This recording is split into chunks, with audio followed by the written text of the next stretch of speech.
दिल्ली में एक चमत्कार हुआ था। दिल्ली के लोगों ने एक ईमानदार सरकार बनाई। पहले दिल्ली में बिजली बहुत जाया करती थी।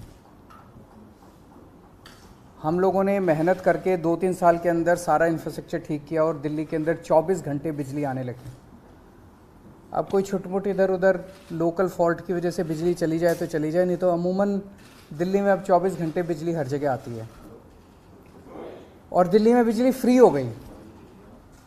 हमने भ्रष्टाचार ख़त्म करके जो पैसे की लीकेज थी उसको रोक के खूब सरकारी पैसा बचाया और उस सरकारी पैसे से दिल्ली के लोगों को हमने सुविधा दी कि दिल्ली के लोगों को अब 24 घंटे बिजली मिलती है, फ्री बिजली मिलती है।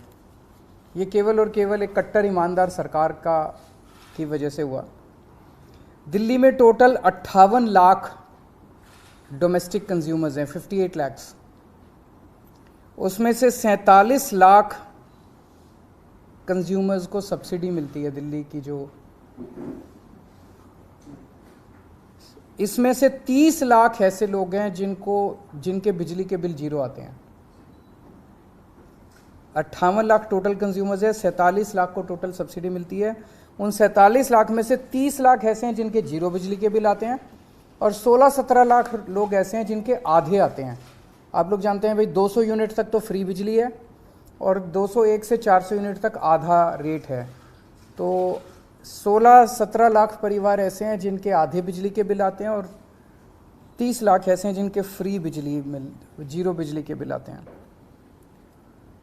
कुछ लोगों की ये डिमांड थी, बिल्कुल सही डिमांड थी कि जी हम पे कर सकते हैं, हमें क्यों बिजली की सब्सिडी दी जा रही है। हमें ऑप्शन दी जाए कि हम पे करना चाहें तो करें, नहीं करना चाहें तो ना करें। हमारे ऊपर सब्सिडी क्यों थोपी जा रही है। ये बहुत सही बात है कि सबको ज़बरदस्ती सब्सिडी क्यों दी जाए। सब्सिडी उसी को मिलनी चाहिए जिसको ज़रूरत है। तो कुछ महीने पहले सरकार ने फैसला लिया था कि हम उन्हीं को सब्सिडी देंगे जो अप्लाई करेगा, जो मांगेगा, सरकार से कहेगा कि मुझे सब्सिडी चाहिए, उन्हीं को सब्सिडी देंगे। उस स्कीम को अब लागू करने जा रहे हैं। हमने कहा था कि 30 सितंबर तक ये पुरानी योजना चालू रहेगी। सब लोगों को सब्सिडी जो दी जा रही है, 1 अक्टूबर से उन्हीं को सब्सिडी मिलेगी जो मांगेंगे, अप्लाई करेंगे। तो अप्लाई करने के तरीके आज हम जारी कर रहे हैं। एक तरीका तो ये है कि अगला आपका जो बिजली का बिल आएगा, उस बिजली के बिल के साथ एक फॉर्म आएगा। वो फॉर्म भर के आप अपने डेजिग्नेटेड कलेक्शन सेंटर, जहाँ पे आप बिजली के बिल जमा कराने जाते हो, वहीं पे आप वो फॉर्म भर के वहाँ जाके अपना फॉर्म जमा करा दो और आपको 1 अक्टूबर के बाद भी सब्सिडी जारी रहेगी। दूसरा तरीका इलेक्ट्रॉनिक। मैं आज एक नंबर जारी कर रहा हूँ। इस नंबर पे आप मिस कॉल मारो। मिस कॉल मार के आपके पास एक SMS आएगा। उस SMS पे एक लिंक आएगा, उस लिंक पे क्लिक कर दो। आपके व्हाट्सएप के ऊपर एक फॉर्म खुल जाएगा, वो फॉर्म भर के भेज दो, आप रजिस्टर हो गए। ये नंबर है 7011311111, 5 बार 1। तो 70113 फिर 5 बार 1। इसी नंबर पे या तो मिस कॉल कर सकते हो या हाय लिख के व्हाट्सएप कर दो। हाय, HI हाय व्हाट्सएप कर दो। आपके पास फॉर्म आ जाएगा, फॉर्म भर के आप व्हाट्सएप पे ही भेज दो, आपका काम हो जाएगा। और ऐसे लोग, कई लोग ऐसे हैं जिन्होंने अपने के नंबर जो होता है, जो बिजली का जो नंबर होता है, वो उसके साथ उन्होंने अटैच किया हुआ है, अपना रजिस्टर करवाया हुआ मोबाइल फ़ोन नंबर। इन सारे लोगों को हम अपनी तरफ से भी ये भेजेंगे कि भाई जो लोग रजिस्टर करना चाहते हैं रजिस्टर करें। आपके फिजिकली फॉर्म देने से या इलेक्ट्रॉनिक रजिस्ट्रेशन करने के 3 दिन के अंदर आपके पास कंफर्मेशन आ जाएगा SMS से या ईमेल से कि भाई आप रजिस्टर हो गए हो और आपकी सब्सिडी लागू रहेगी। ये अब इस तरह से है। आज से आप ये सुविधा आप इलेक्ट्रॉनिकली आप करना चालू कर सकते हैं। इस नंबर पे मिस कॉल कर सकते हैं। मिस कॉल करके आपके पास फॉर्म आएगा, आप रजिस्ट्रेशन करना चालू कर सकते हैं। 31 अक्टूबर तक जितने लोग अप्लाई कर देंगे उनको 1 अक्टूबर से जारी रहेगी सब्सिडी। समझ गए? 31 अक्टूबर के बाद नवंबर में जो करेंगे फिर उनको अक्टूबर का बिल भरना पड़ेगा, उनको नवंबर के आगे की सब्सिडी मिलेगी। फिर दिसंबर में जो अप्लाई करेंगे उनको अक्टूबर और नवंबर का बिल भरना पड़ेगा, उनको फिर दिसंबर से आगे की सब्सिडी मिलेगी। तो जिस महीने में वो अप्लाई करेंगे उस महीने से उनको सब्सिडी मिलेगी। अगले महीने में करेंगे तो उनको पिछले महीने का बिल भरना पड़ेगा, अगले महीने से सब्सिडी मिलेगी।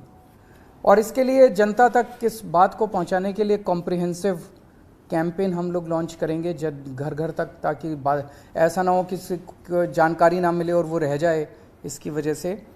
और ये साल में एक बार किया करेंगे कि साल में एक बार हर आदमी को अप्लाई करके सब्सिडी मांगनी पड़ेगी। मान लो कोई कहता है कि अब मुझे सब्सिडी नहीं चाहिए, तो हर साल उसको एक मौका मिलेगा अपनी सब्सिडी विड्रॉ करने के लिए। तो मैं उम्मीद करता हूँ कि जो जो लोग पे कर सकते हैं वो पे करेंगे, जिन लोगों को ज़रूरत नहीं है वो सब्सिडी गिव अप करेंगे, और ज़्यादा से ज़्यादा लोग इसका, जो जो लोगों को सब्सिडी चाहिए वो इसका फ़ायदा उठाएंगे। इस पे अगर कोई क्वेश्चन हैं तो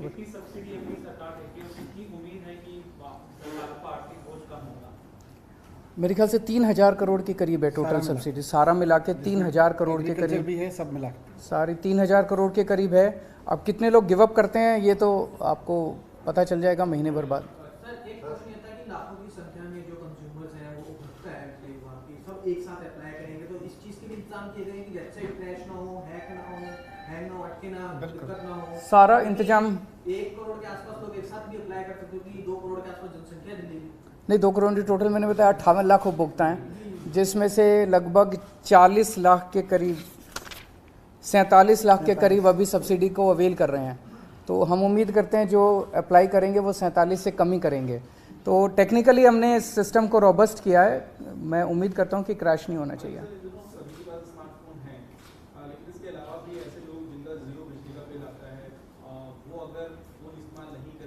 उनके पास वो भी कर सकते हैं, वो भी कर सकते हैं, कैंप भी लगा सकते हैं। अभी काफ़ी जनता के घर तक पहुंचने के लिए कई सारे प्लान किए जा रहे हैं, तो जनता उसको किसी भी तरीके से अप्लाई कर सकती है। केवल डोमेस्टिक है। सर एक खबर ये भी आ रही है कि गोवा के अंदर जो है वो कांग्रेस के 8 विधायक बीजेपी में जा रहे हैं, तो ये खबर भी गोवा से आ रही है। इसमें देखिए दोनों चीज़ें हैं। हम तो हमेशा से कहते रहे कि ये लोग जो हैं ऑपरेशन लोटस हर स्टेट के लिए चला रहे हैं, हर राज्य के अंदर जा के एमएलए खरीद रहे हैं।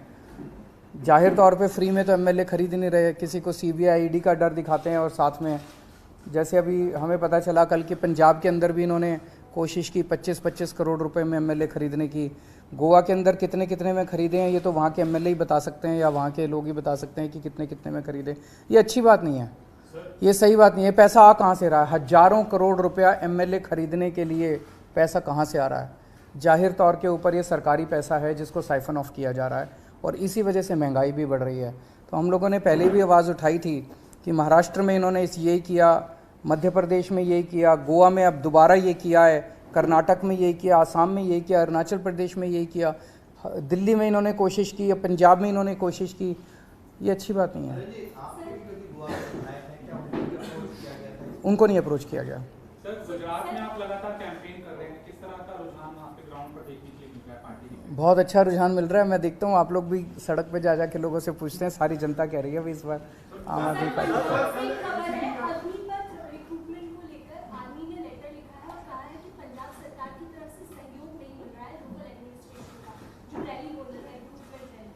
ऐसा होना नहीं चाहिए।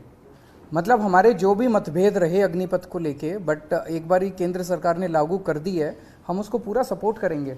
तो पंजाब का स्पेसिफिक क्या है इशू मैं एक बार ही पता करूंगा, बट हम पूरी तरह से सहयोग करेंगे, इसके स्कीम में भी सहयोग करेंगे, आर्मी का भी सहयोग करेंगे। एमसीडी के जो आने वाले इलेक्शन है उसके लिए ड्राफ्ट रिपोर्ट नया वार्ड का परिसीमन जारी किया गया है, उसमें काफी सारी डिस्क्रिपेंसी सामने आ रही है। कहीं 30,000 का वार्ड बना दिया, कहीं 90,000 का बना दिया है।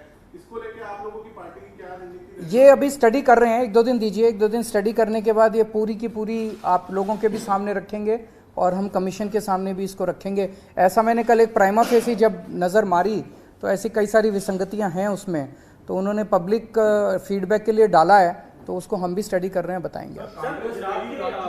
रिप्रेजेंटेटिव कांग्रेस के जीतते हैं, बाद में वो दूसरे दल में चले जाते हैं, ये लगातार कई राज्यों में देखा जा रहा है। दूसरा सर, आप भी कई राज्य में चुनाव में हैं, अपोजिशन ये कह सकती है कि पहले आपने फ्री बिजली का स्कीम दिया, अब आप अपील कर रहे हो कि जो लोग कैपेबल हैं वो पे करें। जो हमें तो जनता खुद ही कह रही है, हम तो सबको मौका दे रहे हैं। कई लोग हैं जैसे आप जैसे लोग हैं, वो कहते हैं जी हम तो पे कर सकते हैं, तो हमें सब्सिडी क्यों दे रहे हो? तो आपको ऑप्शन तो मिलनी चाहिए, ज़बरदस्ती किसी को सब्सिडी क्यों दी जाए? तो हम वापस थोड़ी ले रहे हैं, हम तो एक ऑप्शन दे रहे हैं, जो लेना चाहे ले, जो नहीं लेना चाहे सर, मतलब। आपने कहा गुजरात के रुझान बहुत अच्छे मिल रहे हैं, लेकिन आपकी जो विपक्ष है वो आप पर एक तस्वीर के जरिए निशाना साध रहा है, जिसमें आपको दिखाया गया कि ऑटो और चार्टेड प्लेन, तो उसको आप कैसे देख रहे हैं? क्योंकि विपक्ष लगा ये सब कुछ लेके आएंगे, अभी तो चिंता मत करो, अभी तो 3 महीने हैं। तरह तरह की फ़ोटो आएंगी, तरह तरह के वीडियो आएंगे, मुद्दे की बात करो उनसे। हम कहते हैं हम गुजरात की, दिल्ली में हमने बिजली फ्री कर दी, पंजाब में बिजली फ्री कर दी, अब गुजरात के लोगों को भी मिलनी चाहिए फ्री बिजली, क्यों नहीं मिलनी चाहिए? उन्होंने क्या कसूर किया? तो ये विरोध करते हैं। तो उनसे पूछो क्यों विरोध करते हैं, तो कहते हैं देखो केजरीवाल की ये फ़ोटो। फिर मैं कहता हूँ कि हम आपके स्कूल अच्छे करेंगे, तो ये विरोध करते हैं, कहते हैं स्कूल अच्छे नहीं होने चाहिए गुजरात के। तो कहते हैं भाई स्कूल अच्छे हो जाने दो, क्या दिक्कत है? तो कहते हैं देखो केजरीवाल का ये वीडियो। ये यही करेंगे अभी तो देखो क्या क्या होता है। गुजरात में कांग्रेस भी चुनाव में है, लेकिन कांग्रेस पार्टी के अंदर क्या अंतर कला है कि उसके उम्मीदवार जीतते हैं फिर दूसरे दल में चले जाते हैं? ये तो पूरे देश में ही हो रहा है कि कांग्रेस अपने एमएलएज को बचा नहीं पा रही है। देखो दूसरी पार्टी जो है वो गलत कर रही है, एमएलएज को खरीद रही है। जनतंत्र के अंदर इस तरह से करोड़ों करोड़ों रुपए देके कोई किसी को 50 करोड़ में खरीद रहे हैं, किसी को 25 करोड़ में खरीद रहे हैं, ये जनतंत्र के लिए हानिकारक है, ये गलत है। तो जो ये लोग ऑपरेशन लोटस के नाम पे सरकारें तोड़ रहे हैं, ये गलत है। लेकिन गलती कांग्रेस की भी है, हमारे वालों को नहीं तोड़ पाए, दिल्ली में नहीं तोड़ पाए, अब पंजाब में नहीं तोड़ पा रहे। पंजाब में हमने सारे 10 एमएलएज को इन्होंने अप्रोच किया था, अभी 10 एमएलए जो हैं वो प्रेस कॉन्फ्रेंस करने वाले हैं थोड़ी देर के अंदर, जिन जिन को इन्होंने अप्रोच किया था। तो हम तो इनका भंडा फोड़ देते हैं, हम इनसे हमारे लोगों को ये अप्रोच। कांग्रेस वाले क्यों टूटते हैं, ये पूरा देश जानना चाहते हैं। एक पार्टी तोड़ रही है, मतलब एक तरह से बीजेपी ने तो ये कर दिया भाई वोट मिले ना मिले सरकार तो हमारी बनेगी, फिर तो चुनाव का भी कोई मतलब नहीं रह जाता, जनतंत्र का कोई मतलब नहीं रह जाता, संविधान का कोई मतलब नहीं रह जाता। इस तरह से अगर एमएलए खरीद के डरा के। चलो थैंक यू।